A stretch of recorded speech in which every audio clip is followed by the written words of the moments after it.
right now, this is really that first impression. Are they confident? Can they express themselves? Do they have they don't have to have a bubbly personality, but do they have a positive outlook? Because again, we're not going to be hiring today.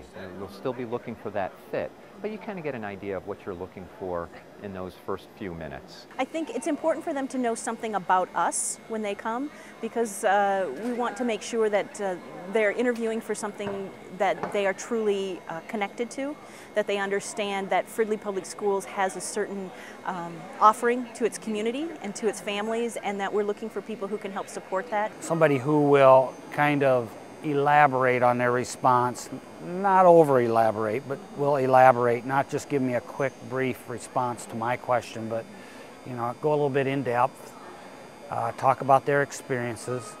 Somebody who is confident, yet relaxed, enthusiastic about what they're speaking on, and enthusiastic about working with kids.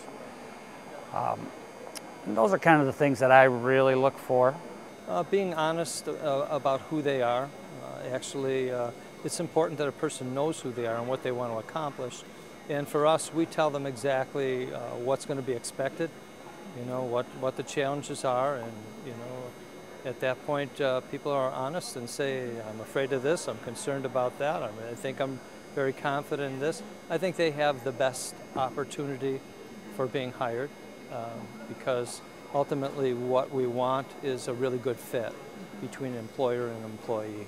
Well, honestly, we want candidates to register online with our services before they actually come and see us. That's ideal, because then we can go back and look for their information, search it, and if they've had their documents uploaded. I think what's most important, and if I had any advice for an educator, it's that the transition from preparation to profession really is starting a lot earlier in our graduating process. It used to be that you would graduate and then start thinking about where do I want to go. Hiring now, being online, doing research in advance is really important. So getting online and finding out exactly what your options are, and then looking at places that you want to apply for early, and getting those transcripts together, getting your references collected, those are all really important, and getting them uploaded online is important for us.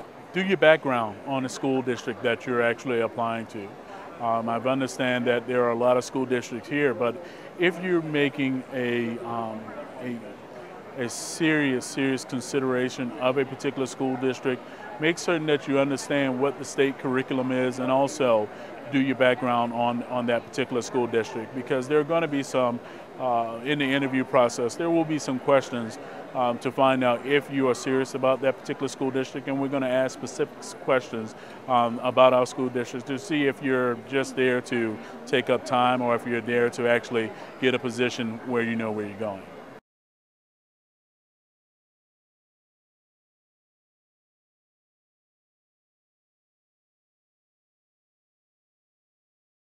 One of the things that we do in our organization is we are a continuous improvement organization whereby we're changing based on student needs. So the question is about how are you dealing with change? And we pretty much ask that question in many venues and formats, because we do change all the time to meet current needs. I generally start off by asking an individual, why did they select this profession, and what sets them apart from anyone else? Boy, for us it's a little bit unique. So in Alaska, I'll give you some examples of questions that you might not expect to hear in some of the other, from some of the other lower 48 school districts. One is you might be asked about what type of housing you would need, and so what type of housing accommodations would be best or appropriate for you.